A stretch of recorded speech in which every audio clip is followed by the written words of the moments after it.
இரண்டு துருவங்கள் அரசியலில் இப்போது ஒன்றாக சந்தித்துக் கொள்வதற்கான அல்லது ஒன்றாக சேருவதற்கான சந்தர்ப்பம் ஒன்று ஏற்படுத்தப்படுகிறதா என்கிற கேள்வி பலர் மத்தியில் எழுந்திருக்கிறது. யாரை பற்றி பேசுகிறேன் என்று சொல்லி உங்களுக்கு சில பேருக்கு தெரிந்திருக்கும். நாமல் ராஜபக்ஷ நேற்றைய தினம் சுமந்திரன் அவர்களை சந்தித்திருக்கிறார். இந்த சந்திப்பின் பின்னணியில் பெரிய ஒரு அரசியல் வலை பின்னப்பட்டிருக்கிறது என்று சொல்லி சொல்லப்படுகிறது. இது தொடர்பாக ஆராயும் காணொலி இது. இன்ஃபோ தமிழ் நேயர்களுக்கு வணக்கம். பொதுஜன பெரமுனவினுடைய அமைப்பாளர், பாராளுமன்ற உறுப்பினர் நாமல் ராஜபக்ஷ பல்வேறுபட்ட தரப்பினரை சந்தித்து வருகிறார்.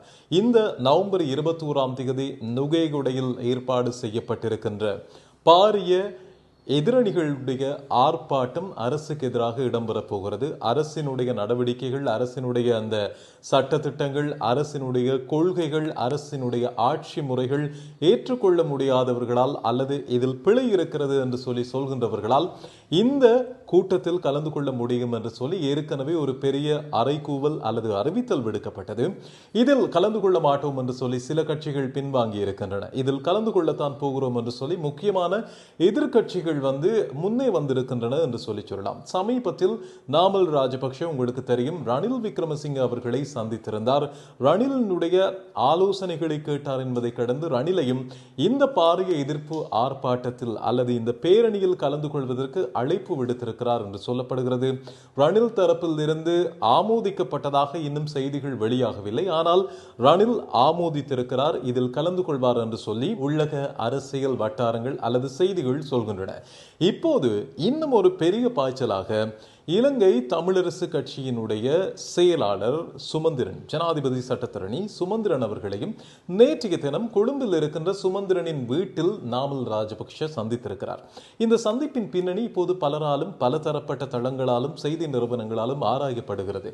எப்படி இந்த இரண்டு துருவங்களும் சந்தித்துக் கொள்கின்றன என்று சொல்லி கேட்கிற போது, ஒருவேளை மக்கள் நினைப்பதைப் போல அல்லது அரசியல் அபிலாஷை கொண்டவர்கள் நினைப்பதைப் போல நாமலினுடைய அந்த வரவேற்புக்கு சுமந்திரன் அவர்கள் தலை சாய்த்திருக்கிறாரா, பச்சை கொடி காட்டியிருக்கிறாரா என்று சொல்லி கேள்விகள் பல எழுந்திருக்கின்றன. பொதுவாக உங்களுக்கு தெரியும், வடமாகாணத்தை பொறுத்த வரைக்கும் சுமந்திரனுக்கு ஒரு நல்ல பெயர் இருக்கிறது. அந்த நல்ல பெயரை இந்த ஆர்ப்பாட்டம் அல்லது இந்த எதிரணிகள் கலந்து கொள்கின்ற நிகழ்வுக்கு பயன்படுத்திக் கொள்ளலாம். சுமந்திரன் அவர்கள் வந்தால் பெருவாரியான வடக்கு கிழக்கில் இருக்கிற ஆதரவாளர்களை இங்கே திரட்டுவதற்கான வாய்ப்பு இருக்கிறது. அது மட்டுமில்லாமல் அரசியலில் அனுர அரசாங்கத்துக்கு எதிராக ஒரு பெரிய காய் நகர்த்தலாக இதை செய்து கொள்ள முடியும். அதாவது அரசாங்கத்திற்கு ஒவ்வாத அல்லது அரசாங்கத்திற்கு எதிர்மாறான கருத்துக்களை வெளியிடுகின்ற அனைவரையும் சேர்த்து வைத்துக் கொண்டால் தங்களுடைய கட்சி அல்லது தங்களுடைய இந்த அமைப்புக்குரிய ஆதரவு பெருகும் என்று சொல்லி நாமல் எதிர்பார்க்கிறார் என்றும் இப்போது பேசப்படுகிறது. நாமல் பயங்கரமாக காய் நகர்த்துகிறார் என்று சொல்லி சொல்லலாம். அதிலும் குறிப்பாக இந்த கவன ஈர்ப்பு அல்லது இந்த எதிரணிகளுடைய ஆர்ப்பாட்டத்திற்கு, இந்த நுகேகுட நிகழ்ச்சிக்கு தன்னுடைய தந்தையார் மஹிந்த ராஜபக்ஷ அவர்கள் கலந்து கொள்ள மாட்டார்.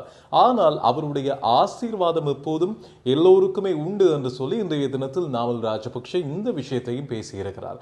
நாமலுடைய காய் நகரத்தில் எல்லாமே அடுத்த ஜனாதிபதி தேர்தலை குறிவைப்பதற்கான ஒரு முன்னேற்பாடாக இருக்கும் நிலையில் நாமல் இப்போது வடக்கு கிழக்கில் இருக்கிற தமிழ் தரப்பு, முக்கியமாக தமிழ் மக்களுக்கு தேவைப்படுகின்றவர்கள் என்று கருதப்படுகின்ற பல பேருக்கும் வலை வீசுகிறார். இந்த 21ஆம் தேதி நுகேகுட பேரணிக்கு அவர்களை எப்படியாவது கலந்து கொள்ள வைக்க வேண்டும் என்கின்ற கடும் பகிரத பிரயத்தனங்களை செய்கிறார். அதற்கு பல பேரிடம் தூது அனுப்பி வைத்திருக்கிறார். அது மட்டும் இல்லாமல் பல பேரை தூண்டிலும் போட்டிருக்கிறார். எனவே இதில் சுமந்திரன் என்ன சொன்னார், அவர் இந்த பேரணியில் கலந்து கொள்ள ஆமோதித்திருக்கிறாரா அல்லது மறுதளித்திருக்கிறாரா என்கின்ற பல விஷயங்கள் இனி வருகின்ற நாட்களில் தெரிய வரும். நிறைய காலம் பெரிய இடைவெளியும் இல்லை. 21ஆம் தேதி என்பது அண்மித்திருக்கிறது. எனவே அதற்குள் எந்தெந்த தமிழ் தரப்பு, எந்தெந்த அனுர அரசாங்கத்திற்கு எதிராக பேசுகின்ற தரப்பெல்லாம் இந்த பேரணியில் கலந்து கொள்ளப் போகிறது என்பது தெரிய வரும். அதைவிட நாமலினுடைய இந்த காய் நகர்த்தல்கள் எல்லாமே இதற்கு எப்படி என்கின்ற கேள்விகளையும் தோற்று வைத்திருக்கிறது. அனுர அரசாங்கத்துக்கு எதிராக ஒரு பெரிய மக்கள் படையை அல்லது பெரிய ஒரு எதிர்ப்படையை திரட்ட வேண்டிய ஒரு கட்டாயத்தில் நாமல் தள்ளப்பட்டிருக்கிறார். இதுவும் பலருடைய பின்னணியில் இடம்பெறுகின்ற ஒரு வேலையாக பார்க்கப்படுகிறது. எனவே நாமல் வைத்திருக்கின்ற அந்த குறியானது, அந்த இலக்கானது சரியான இடத்தை சென்று சேருமா என்று சொல்லியும் இப்போது பெரிதாக எதிர்பார்க்கப்படுகிறது.